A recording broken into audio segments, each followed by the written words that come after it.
하늘과 땅과 그 가운데 모든 것을 지으시고 다스리시는 주님, 저희들에게 생명과 호흡을 주심을 감사드리오며 이 시간 찬송과 영광을 돌립니다. 메마른 땅에 단비를 주셔서 만물이 신선하게 자라게 하시며 젖은 땅에 햇빛을 주셔서 오곡백과가 성숙하게 하시며 온 천지가 주의 은혜와 축복 속에 자라고 또 자라게 해주심을 감사를 드립니다.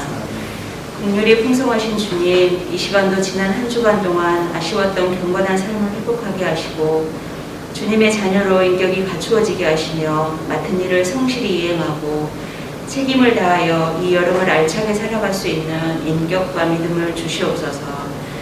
가무로 메마른 땅 위에 단비를 내리시고 충분한 비를 주시되 부족함 없도록 채워주시는 주님, 저희의 심령에 장맛비와 같은 은혜의 비를 내리셔서 그 비를 심령 깊숙이 충만하게 받아들이게 하시고 저희의 믿음 또한 무성하게 자라게 하여 도와주시옵소서. 이 시간도 주님의 귀한 말씀을 들고 단위에 서신 목사님을 기억하시고 성령의 능력으로 붙드셔서 이 자리에 참석한 모든 성도들이 주님의 음성을 들을 수 있는 권세 있는 말씀을 전하실 수 있게 하여 주시옵소서. 이 자리에 주님 앞에 예배드리기 위하여 겸손히 머리 숙인 저희들 주님의 뜻을 받들어 섬기기에 부족함이 없도록 역사하여 주실 줄 믿사옵고 예배의 시중을 주님께 의탁하오며 예수 그리스도의 이름으로 기도드립니다. 아멘. 길 살겠네, 나길 살겠네, 저 생명신의 땅에 살겠네. 길 살겠네, 나길 살겠네, 저 생명신의 땅에 살겠네. 애국 이집트에 살던 이스라엘 백성들에게 하나님께서 은혜를 베푸셔서 해방될 수 있도록 역사해 주셨죠. 400년간 애국 땅에서 노예로 살던 이스라엘 민족을 하나님께서 모세를 지도자로 삼아 건져내 주신 것이었습니다.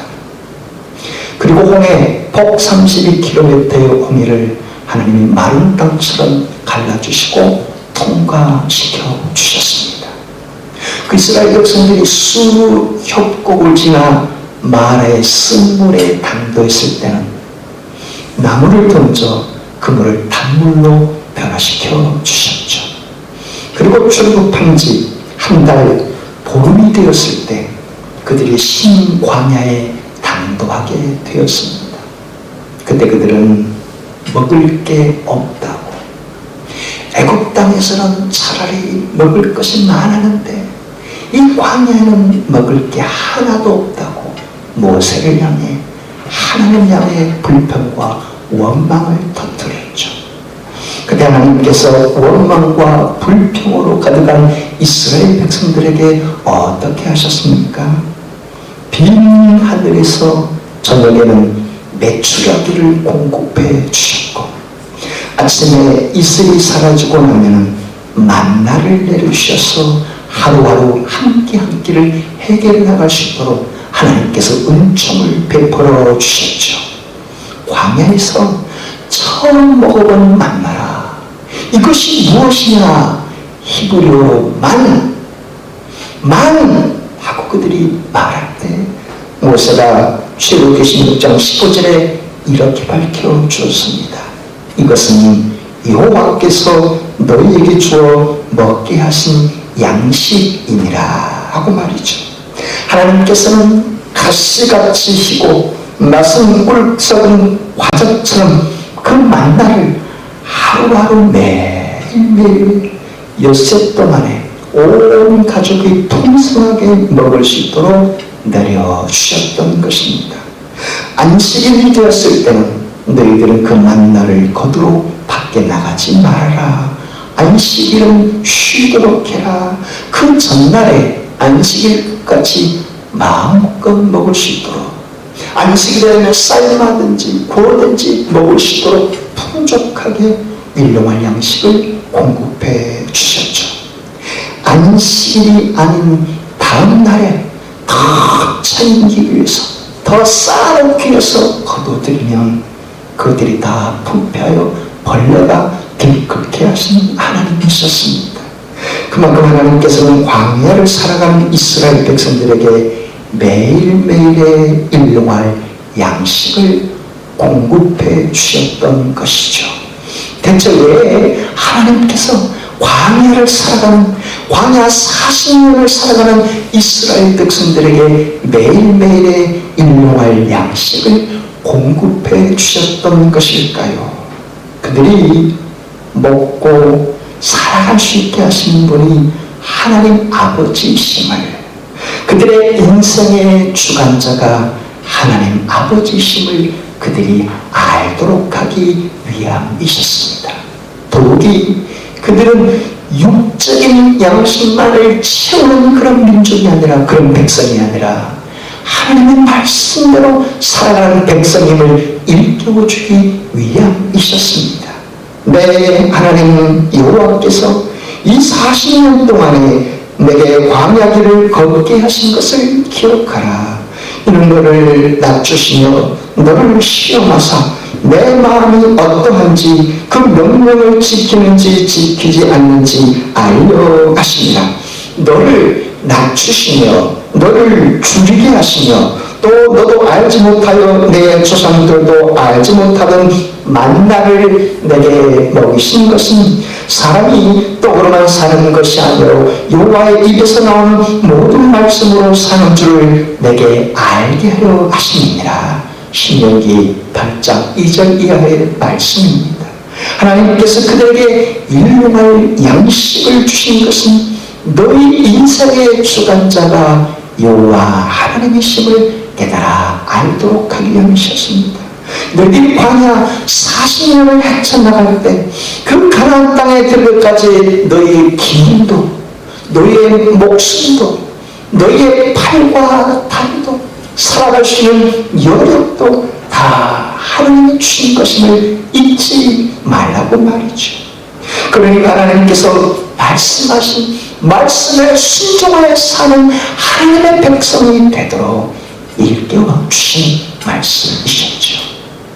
이것은 오늘 살아가는 우리 자신들도 마찬가지 아니겠습니까?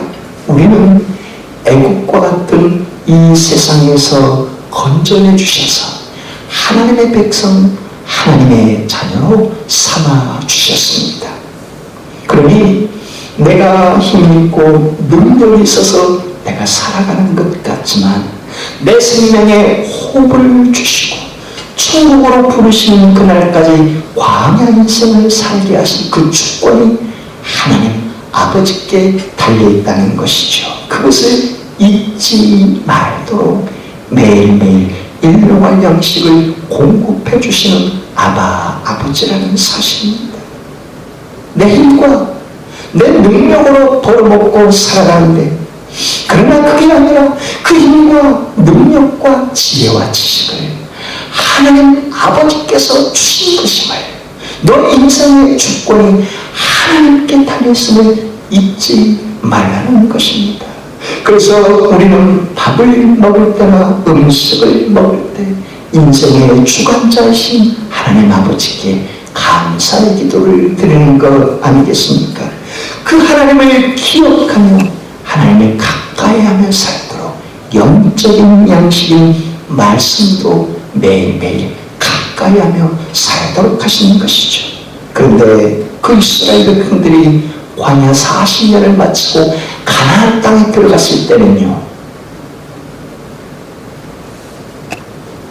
나그네 삶을 끝마치고 가나안 땅에 정착하여 집도 밭도 농도 없던 그들에게 가나안 원주민을 다 물리치게 하시고 집과 전토를 주신 하나님께서 그때부터 어떻게 살라고 말씀하셨습니까?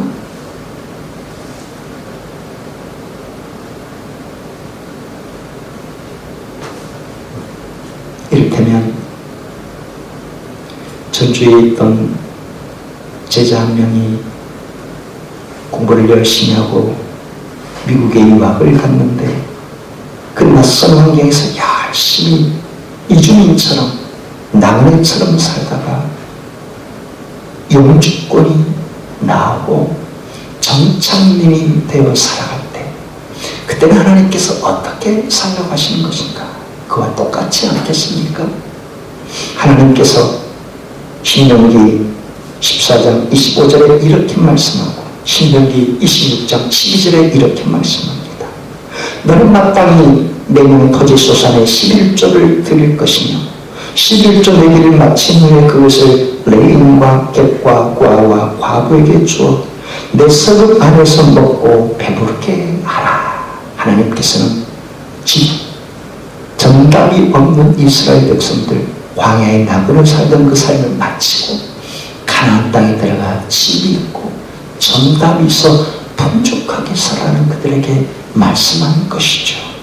왜 하나님께서 가나안 땅에 들어가 살게 되면 너희 토지 소산의 11조를 하나님께 드리라고 하는가? 너희들이 힘으로 능력으로만 살아서 너희들이 일하는 힘과 능력으로 소출을 거둔 것처럼 하나님 아버지의 은혜를 잊어버리시기 때문에 그렇게 하는 것이죠. 너희들에게 집을 주신 분, 너희들에게 정답을 주신 분, 너희들이 정착민으로서 풍족하게 살게 하신 분이 여호와 하나님 안에 드냐? 그 하나님을 기억하며 살도록 너희들의 주권자신 하나님께 너희 토지소산의 11조를 하나님께 올려드리도록 말씀한 것이었죠. 우리도 마찬가지 아니겠습니까? 우리가 하루하루 일하고 일주일 한 달을 살아가면서 수일의 11조를 하나님께 드린 것 역시 내 모든 생명의 활동의 주관자가 하나님 아버지심을 기억하며 살도록 말이죠. 내 힘과 내 능력으로 벌어들이는 소득 같지만 하나님께서 내게 건강을 주셔야 내가 생명을 유지하시고 물 한 모금 마시는 것조차도 커피 한 잔 마시는 것조차도 하나님의 주권에 달려있는 것 아니더냐. 그래 너희가 일할 수 있고 벌어들인 소득의 주관자가 하나님이심을 기억하며 소득의 11조를 하나님께 올려드려 너희들에게 은혜의 주관자신 하나님을 잊지 말도록 하신 것이죠.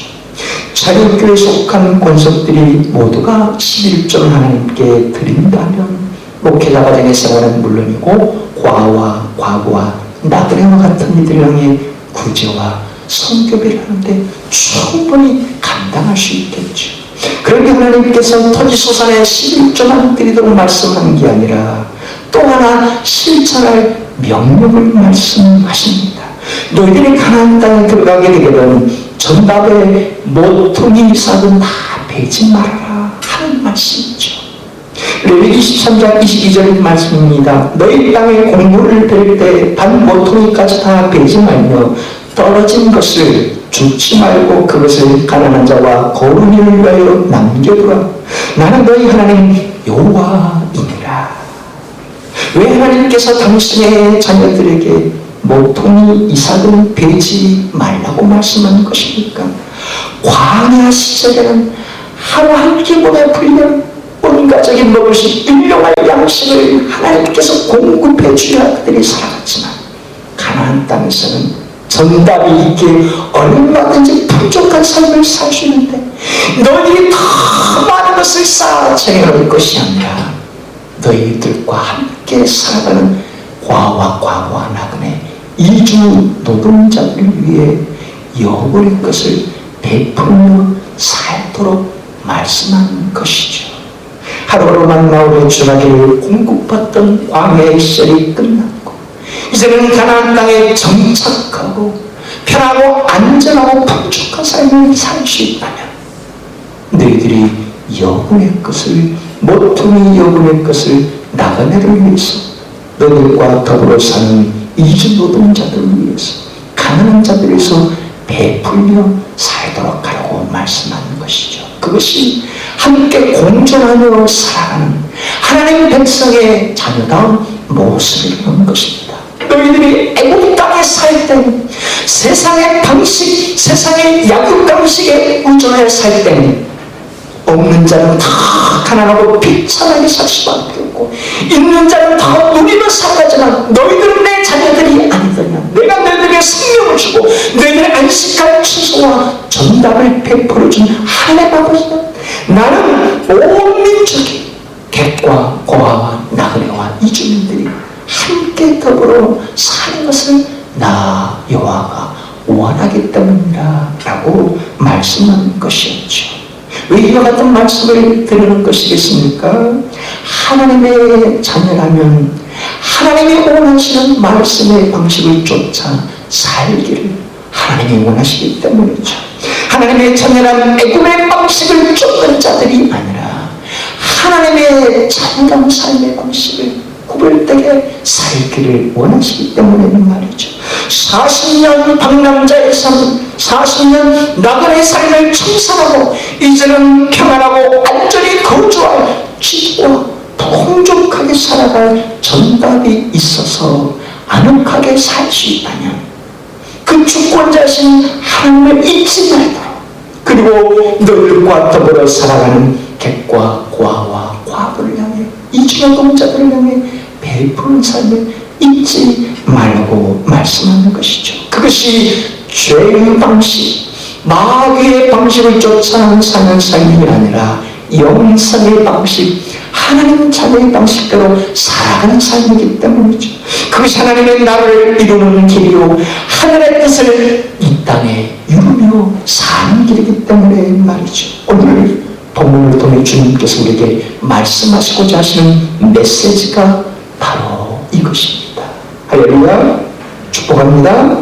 예수님께서 제자들에게 당신의 기도를 가르쳐 주셨습니다.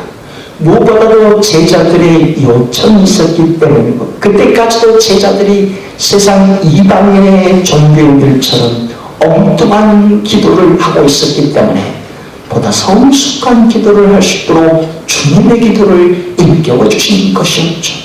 여태 우리가 살펴본 기도 내용이 무엇이었습니까?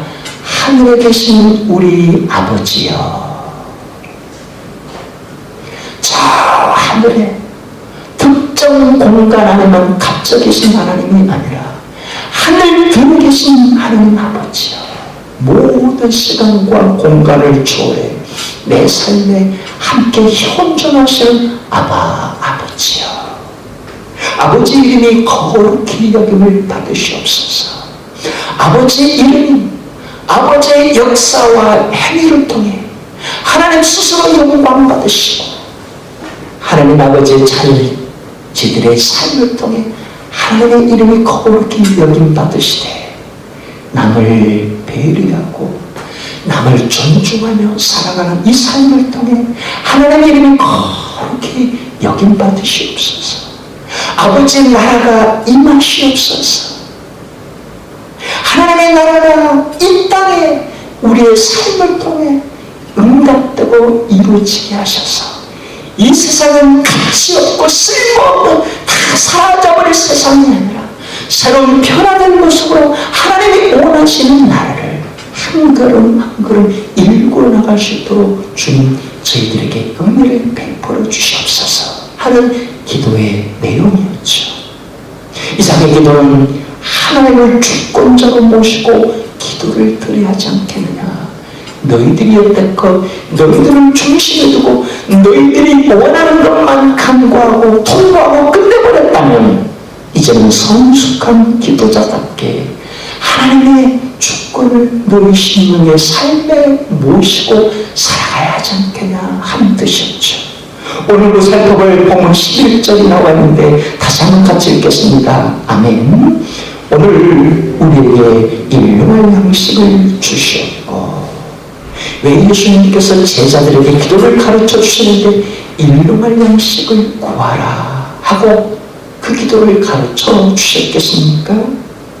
광야 40년 나그네 삶을 사는 제자들의 모습과 같기 때문이죠. 주님께서 제자들을 12명의 사도로 부르신 이유는 하나님 나라의 복음을 전파하며 살도록 하기 위함이셨습니다. 동가식 서가숙하며 이집저집 닭발소금처럼 먹을 것을 구하며 복음을 전하며 살아야 했으니 집이 없고 정답이 없는 제자들, 너희들은 광야 나그네 삶과 같다 잊지 말아라. 누구 집에 들어가든 평안을 베어주고 하나님의 복이 임하도록 해라. 그 삶이 이 집 저 집 떠돌아다니며 나그네 삶을 사는 것이니 너희들 역시 하나님 아버지께 일용할 양식을 구하며 살아야 한다 하고 그것을 구하며 살아라 라고 말씀해 주시는 것이죠. 그래서 주님은 이 이후에 이렇게 말씀하시는데 마태복음 6장 31절 이하에 그러므로 염려하여 이르기를 무엇을 먹을까 무엇을 마실까 무엇을 입을까 하지 말라. 이는 다 이방인들이 구하는 것이라. 너희 하늘 아버지께서 이 모든 것이 너희에게 있어야 할 줄을 아시느니라. 그런즉 너희는 먼저 그의 나라와 그의 의를 구하라. 그러면 이 모든 것을 너희에게 더하시리라.